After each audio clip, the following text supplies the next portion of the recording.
Doctor Yunus বলেছেন এদেশে কোরআনে কারীমের কথা ওইভাবে হবে, অন্যান্য ধর্মের কথা যেভাবে চালু আছে। হিন্দুদের পূজা, ওদের দুর্গা পূজা, সরস্বতী পূজায় যদি অনুমতি না লাগে, পাহারা দেওয়া হয়, কোরআনের অনুমতি লাগবে কোন কারণে? কিছু মানুষের কিছু চিন্তাধারায় আল্লাহ তাকে মাফ করেন। কবি নজরুলের জীবনে ওরকম আমল আমি ওনার জীবনী পড়ে পাইনি, কিন্তু কিছু কিছু কথা এত দামি, আমার মনে হয় আল্লাহ ওই কথাগুলোর কারণে ওনারে মাফ করে দেবে। এই লোকটা যে ঘোষণা দিল, কোরআনের পক্ষের লোক না বিপক্ষের লোক ওটা আমি বলছি না, কিন্তু যে ঘোষণা দিল, এই 17 বছরে কোন মুসলমান তো এই ঘোষণা দিতে পারে না। আরো বিরোধিতা করতেন আপনি।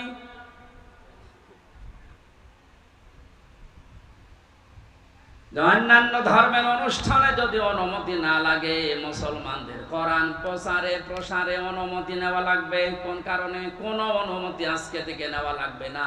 যেখানে যতটুকু পারেন কোরআনের কথা ওই ফোর্সি বলবেন, যেটা আল্লাহ জানিয়েছে। ওনার পরের দিন দেশের ডিসিএফ এর প্রধান যিনি গোয়েন্দা বিভাগের আমারে কল দিয়েছিল, আমার মাহফিল ছিল ওই দিন গাইবান্ধা, আমারে ডাক দিয়ে বলছে, হুজুর কোরআনের কথা বলতে দেশে ৫৬,০০০ বর্গ মাইলের কোনো ইঞ্চিতে আর বাধা নেই। যে ফোর্সে আল্লাহ জানিয়েছে আপনি ওই ফোর্সে বলবেন। কেউ যদি কোনো জায়গায় একটু শব্দ করেন, শুধু একটু জানাবেন, আমারে সেভ করে রাখবেন, ঠ্যাং ভেঙে ফেলবো। আমি বললাম, স্যার আপনি এতদিন কোথায় ছিলেন? আমি কেবল দায়িত্ব পেয়েছি। দুইটা কথা আবার জানিয়েছে, যারা আয়োজন করে তাদেরকে আপনি বলবেন ওনারা যেন মহিলা প্যান্ডেলটা আলাদা করে, ওখানে পুরুষের যেন আনাগোনা না থাকে, আর ওনাদের যে আলাদা টয়লেট বা নামাজের ব্যবস্থা ওগুলো যেন ওয়ান টাইমের জন্য করা হয়। ভালো প্রস্তাব দিয়েছে। এটা যেহেতু রেকর্ড হচ্ছে, সারা বাংলাদেশে আমার প্রত্যেকটা জেলায় 2-3টা করে ওয়াজ নেওয়া আছে। এর মাধ্যমে সবাইকে জানাচ্ছি ওই স্যারের কথাটা মানা দরকার। কথাটা ভালো কথা না? পর্দা কিন্তু নফল না। পর্দা কি নফল? ফরজ। কেমন ফরজ? নামাজের মতো ফরজ। কিন্তু আজ অনেকে এটাকে গুরুত্ব এভাবে দিতে চায় না, নফলও মনে করে না। পর্দা যে একটা ফরজ, নফলও মনে করে না।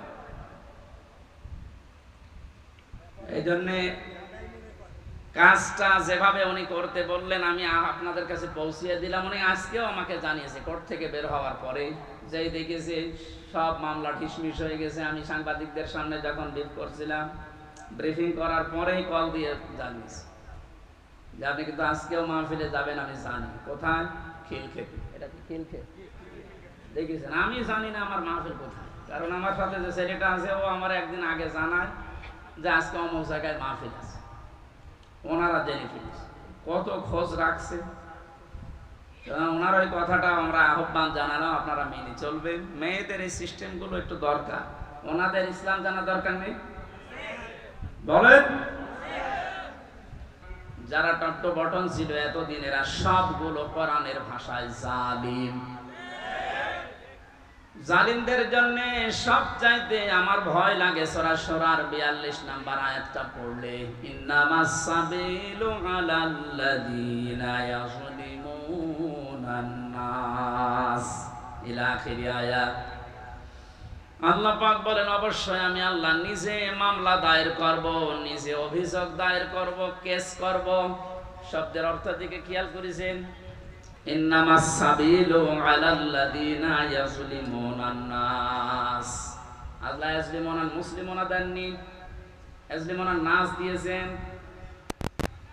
এটা মজারে বর্তমান ভবিষ্যৎ, প্রেজেন্ট ফিউচার দুইটা কাল নিয়ে আল্লাহ শব্দ দিলেন কেন? কারণ এখন শুধু না, কিয়ামত পর্যন্ত এই আয়াতটা কোরআনে থাকবে না। 2 দিন পর নষ্ট হয়ে যাবে। মানুষ হয় যারা মানুষের উপরে জুলুম করে, অত্যাচার করে, এরা হামজার মামলার আসামি না। আমি মামলা দিলেও পারি, না দিলে মাফ করে দিলে হয়ে গেল, কিন্তু না, আল্লাহ পাক বলেন ওরা আমি আল্লাহর মামলার আসামি। আমার তো আয়াত পড়ার পরে বাংলাদেশের দিকে তাকিয়ে মনে হয় এদেশের অনেক মানুষ এখন অলরেডি আল্লাহর মামলার আসামি হয়ে গেছে।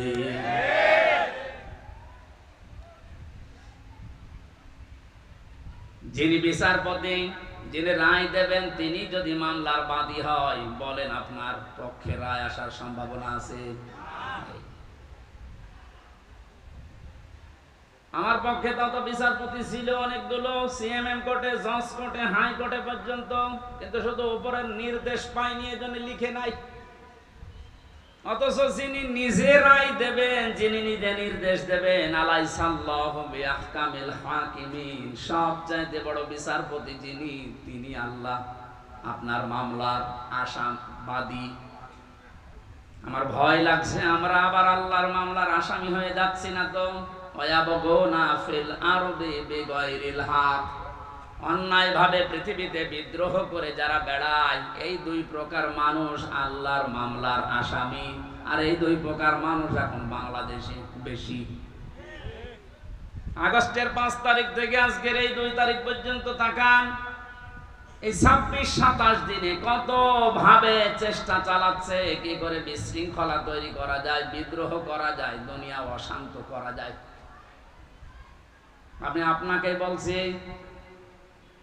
আমি আপনাকে ভালোবাসি, বাঁচাতে চাই। কোরআনের চোখ লাগিয়ে দেখতে পেলাম এই দেশে 5 তারিখের পর থেকে 2 তারিখ পর্যন্ত যারা শান্ত হয়ে যাওয়ার পরে বিশৃঙ্খলা করার চেষ্টায় আছে, পৃথিবীর মানুষকে বোঝাতে যাতে দৃষ্টান্ত শান্ত নেই, কত রকমের ক্রু তৈরি করে ইস্যু লাগিয়ে আপনি চেষ্টা চালিয়েছিলেন, তওবা করে ফিরে আসেন, নয়তো আপনি আল্লাহর মামলার আসামি। আমি আশা করি আপনি কথা বুঝেছেন। যদি না বোঝার ভান করে উল্টা পাল্টা ধারণা করেন, আপনার কপালে হেদায়েত আল্লাহ দেবে না। এই যে কপালে হেদায়েত দেবে না, এটা তো আমি বানালাম। হ্যাঁ, আল্লাহু লা ইয়াহদিল কওমাজ জালিমিন, ইহদি এটাও মোজারে, বর্তমান, ভবিষ্যৎ, প্রেজেন্ট, ফিউচার। আল্লাহ বলেন আমি জালেমদেরকে হেদায়েত দিচ্ছি না, দেব না। আর শর্তলা হচ্ছে ওদেরকে মাফ করে দেন, তা আমি মাফ করে করব কি? আল্লাহ তো হেদায়েত দেবে না জালেমদের। কারণ এত কঠিন নিকৃষ্ট আল্লাহর কাছে শব্দটা। নবীজি জানিয়েছেন আয-যুলমু যুলুমাতু ইয়াউমাল কিয়ামাহ, জুলুম কিয়ামতের ময়দানে ঘোর অন্ধকার হয়ে তার সামনে দেখা দেবে, নিজের হাত পর্যন্ত দেখতে পাবে না। এটা যদি 100 ভাগ আমরা বিশ্বাস করে বাস্তবে নিয়ে আসতে পারতাম, জীবন পাল্টিয়ে দিত। আমি আমার ঈমান থেকে কথা বলছি। যারা এখনো পর্যন্ত এই আয়াতগুলোর সাথে মিলে যাচ্ছেন, আপনি থামেন। মৃত্যুর বড় বড়ালে চলে আসলে তখন কিন্তু আপনার পাশে বসে কালেমা পড়ালেও কাজ হবে না। ঢাকাবাসী, আমি যেটা শিক্ষা দেওয়ার জন্য পর্যন্ত আসছিলাম, আজ বহু মানুষের কল্প কাহিনী, মিথ্যাচার, মিথ্যা রচনা, অনেক ষড়যন্ত্র, বিশেষ করে উল্টা পাল্টা সব যেহেতু আমাদের কাছে ধরা পড়ছে, দলে দলে পালে পালে দেখতে পাচ্ছি মানুষ বুঝে হোক না বুঝে হোক এখন ইসলামে আসা আরম্ভ করে দিয়েছে। এটা কেন দিল?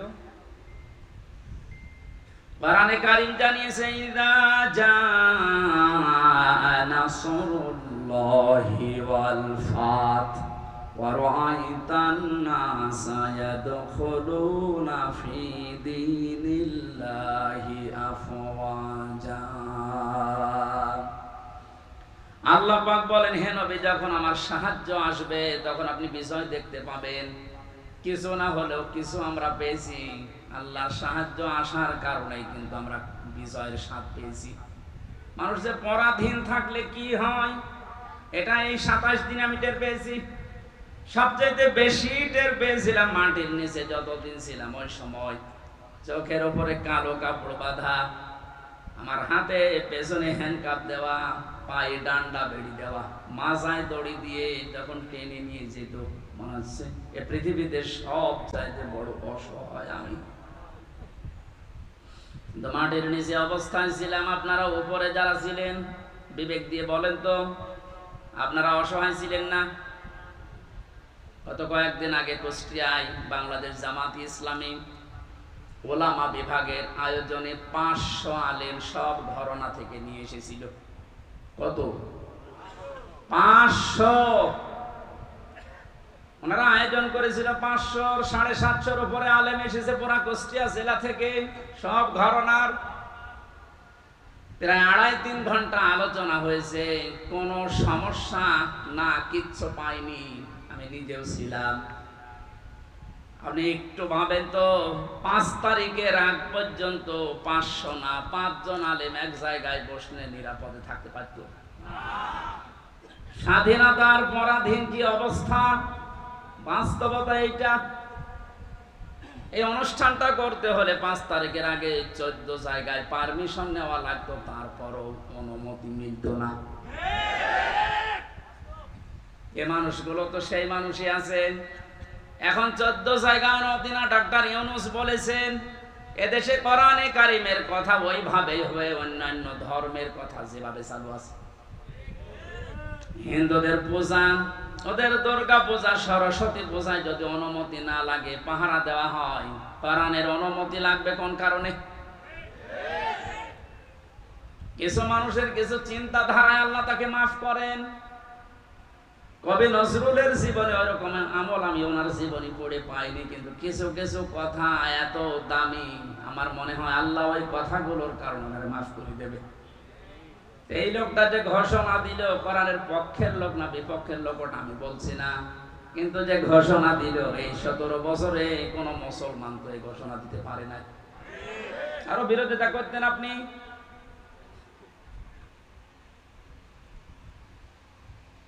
অন্যান্য ধর্মের অনুষ্ঠানে যদি অনুমতি না লাগে, মুসলমানদের কোরআন প্রচারে প্রসারে অনুমতি নেওয়া লাগবে। কোন কারণে? কোনো অনুমতি আজকে থেকে নেওয়া লাগবে না।